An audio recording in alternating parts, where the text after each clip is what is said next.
Bien amigos, continuando con el programa, ya estamos con lo anunciado en contacto directo con Fran Renato Casazulca, él es director de Asuntos Técnicos de Devida, politólogo, comunicador con doctorados y maestrías en investigación criminológica y lucha contra las drogas. Él es licenciado en comunicación. Precisamente vamos a conversar sobre diversos temas importantes que tienen que ver con el trabajo que viene realizando Devida. Muy buenas tardes, bienvenido al programa. Muy buenas tardes, Beto. Encantado de estar aquí, por supuesto, de apoyar en lo que me corresponda. De acuerdo. Recientemente, Devida ha socializado la metodología para la validación científica de los datos del monitoreo oficial de la superficie cultivada con hoja de coca. Y todos sabemos que el Alto Guayaga, el Monzón, el Bray, muchos lugares ha habido este problema, si cabe el término, con referencia a la producción cocalera. ¿Cuáles son las principales características de esta herramienta de trabajo que se ha implementado precisamente y en qué consiste? Claro que sí, con mucho gusto. Bueno, en principio, todo este trabajo del monitoreo de cultivos, de la información que tú has mencionado, se hace en el marco del SISCOT. El SISCOT es el sistema de información del Estado, es un sistema de información oficial, que es el que finalmente nos permite generar la información para que tanto tomadores de decisiones como la ciudadanía en general pueda verificar los avances de la política nacional contra las drogas, ¿no? Así como también del mecanismo, del funcionamiento del mercado ilegal de la cocaína específicamente. Ya con respecto al monitoreo de la superficie cultivada con hoja de coca, en principio quiero recalcar que este es un trabajo que ha sido liderado tanto por el Estado, por las instituciones que forman parte del Estado, y eso es algo innovador, en donde han participado instituciones como DeVida, el Observatorio Peruano de Drogas, pero también CONIDA, que es nuestro centro aeroespacial, es el trabaja con todas las imágenes satelitales,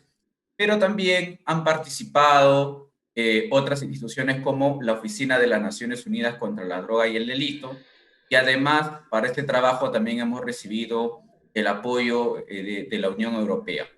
Este es un trabajo innovador muy riguroso que ha implicado pues un trabajo de prácticamente 51 actividades operativas dentro de un proceso de 6 fases con más de 13.000 horas hombre de trabajo para poder tener la información actualizada a nivel regional del monitoreo del cultivo de hoja de coca al 2019, ¿no? Y en ese trabajo han participado cerca de 30 profesionales, como le digo, entre ellas de las instituciones como del Observatorio Peruano de Drogas, como de Naciones Unidas, como de Codina, como de la CONIDA, entre otros. Y toda esta información se encuentra publicada en la página web del CISCOT, que está dentro de la web de Devida, para que cualquier ciudadano pueda evaluar esta información.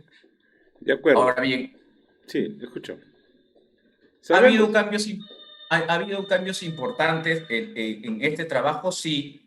En principio, como se recordará antes, toda esta información, todo este trabajo se le tercerizaba a las Naciones Unidas. ¿Ya? Pero claro, esto impedía que, por ejemplo, nuestras instituciones del Estado se fortalecieran para tener también la capacidad de ese registro de información. Entonces, lo que decidimos en la gestión de Devida, en nuestra gestión que empezó a mediados del 2018, es justamente poder repotenciar a las instituciones del Estado con equipos para que tengan la capacidad de poder hacer análisis geoespacial, georreferenciado de los cultivos ilícitos y el narcotráfico. Esto es clave porque de lo contrario es cómo podemos tomar decisiones si tenemos un Estado que no tiene esa capacidad y simplemente dependemos de un órgano externo.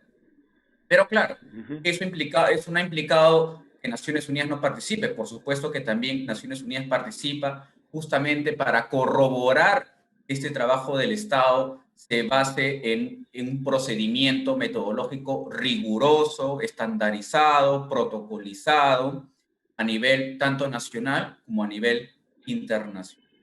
Por otro lado, a diferencia de lo que se hacía antes del 2018, como tú bien lo has mencionado, en esta oportunidad, por primera vez, tanto en acuerdo tanto de debida con las Naciones Unidas, se ha hecho público la metodología que utiliza el Estado peruano para el monitoreo de la superficie cultivada con arbusto de hoja de coca. Esto no ocurre en ningún otro país. Por ejemplo, en Colombia esto no ocurre. Bolivia tampoco esto no ocurre. Por primera vez, cualquier ciudadano puede revisar la rigurosidad técnica del trabajo que nos permite a todos los peruanos poder tener la información de los cultivos de hoja de coca en la franja amazónica, que es lo que esencialmente se cultiva, ¿no? De acuerdo. Ese es un segundo importante. Y uno tercero es que también antes toda esta información, claro, era trabajada y se publicaba en un gran reporte de casi 100, 200 páginas, que claro, era quizás muy útil para un público altamente especializado, pero no necesariamente para los tomadores de decisiones o para el ciudadano en general. Entonces, ¿qué hemos hecho? En principio, toda la base de datos a nivel de detalle, a nivel de distrito y que está en distintos formatos, no solo en Excel, sino también en esos formatos que utilizan los geógrafos, ha sido remitido a todas las instituciones del Estado encargadas del control operativo del control de drogas. Y esto era clave, porque, claro, antes quedaba simplemente en una publicación. Ahora, esta información es utilizada para fines también operativos.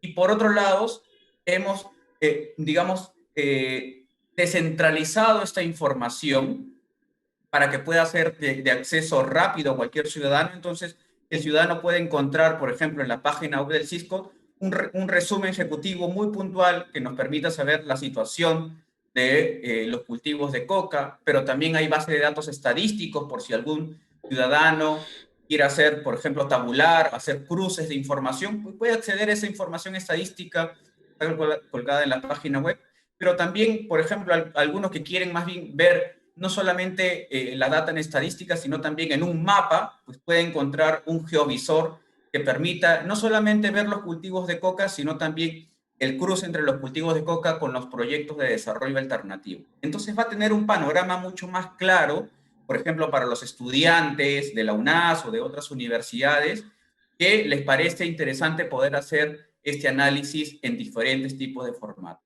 Entonces, tenemos un trabajo que ha mejorado en la rigurosidad técnica, donde es evaluado por un órgano externo como las Naciones Unidas que valida la información, y por otro lado, digamos, en el ámbito de la transparencia, es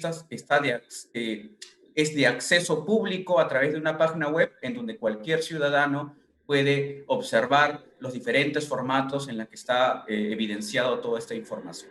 Si bien es cierto, sabemos que es un trabajo que inscribe en la Política Nacional contra las Drogas hasta el 2030, pero este trabajo, ¿cada cuánto tiempo se va a tener que hacer una evaluación? Porque todos sabemos que en los últimos años, pues, se ha hecho esta especie de monitoreo y el tema coca ha ido relegándose a otras regiones, ha ido migrando. Antes era Uchiza, el Alto Guayaga, posteriormente Pichis Palcasu, el Brain, en fin, ¿cada cuánto tiempo se va a hacer este tipo de supervisiones, renovación para mantener actualizada la base de datos? A ver, ahí te doy 2 puntos porque es una pregunta bien interesante. En principio, el monitoreo de cultivos correspondiente al año 2020 lo vamos a publicar a mediados de año, ¿ya? Y eso, digamos, lo doy de manera exclusiva para tu programa, para que lo sepa tu público. Y eso es importante porque vamos a retornar al tiempo o a la temporalidad en que este tipo de reportes se deberían publicar. Entonces, en el mes de julio deberíamos estar arrojando los resultados del monitoreo correspondiente al año 2020. Pero por otro lado, Beto, es importante comentarte que no solamente estamos trabajando en este monitoreo de cultivos de la hoja de coca, sino que en paralelo estamos trabajando en la producción de otros indicadores que también son tan importantes como el monitoreo de cultivos de hoja de coca para poder evaluar los avances o el funcionamiento del narcotráfico en nuestro país. Uno de ellos, por ejemplo, son el monitoreo de los precios de la hoja de coca, así como también de la pasta básica y del clorhidrato de cocaína. ¿Por qué? porque esto nos permite, por ejemplo, ver, sobre todo en estos tiempos de pandemia, donde hay restricciones, poder evaluar cómo se comporta la economía del narcotráfico en las diferentes zonas estratégicas de intervención de la política, ¿no? Y esto es bastante clave porque también orienta hacia dónde deben, digamos, ajustar más las instituciones del Estado para controlar este problema o para también evaluar la rentabilidad respecto a otro tipo de productos alternativos. En tercer lugar, también estamos trabajando ya con la DIRANDRO en evaluar la pureza de las drogas cocaínicas. Esta información es clave también para determinar esencialmente las rutas de comercio y fundamentalmente para saber, haciendo análisis químico de qué drogas se está trasladando para el continente europeo, para el continente americano. Esto es muy importante porque eso nos permite poder orientar, por ejemplo, mayor apoyo de la cooperación internacional, dado que, como corresponde, es finalmente por motivo de un factor exógeno, que es el consumo internacional de cocaína, la que genera todo este problema en nuestro país. Y también el equipo del Observatorio Peruano de Drogas, en coordinación con las demás instituciones del Estado, estamos trabajando en otros indicadores como costos de producción, y poder determinar también la eficiencia de la cocaína para poder estimar el factor de conversión de cuánta hoja de coca se utiliza para poder hacer la cocaína en nuestro país. Entonces, a diferencia de lo que ocurrió en otros años, nuestra gestión de vida ha puesto énfasis en producir una larga lista de datos que nos permita poder tener un panorama mucho más integral y mucho más completo sobre la situación del narcotráfico.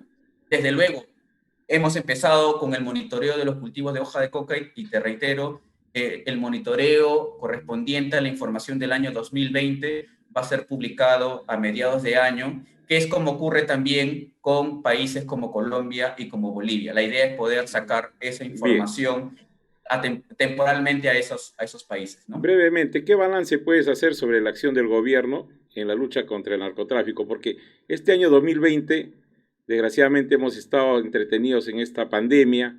Se habló que inclusive hace algún tiempo De Vida informó que había bajado el precio de la pasta básica de cocaína, el clorhidrato de cocaína.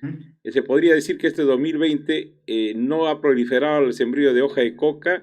¿Cómo evalúas y qué trabajo ha hecho el gobierno durante este tiempo que hemos estado más distraídos en este tema de salud de nuestro país, ¿no?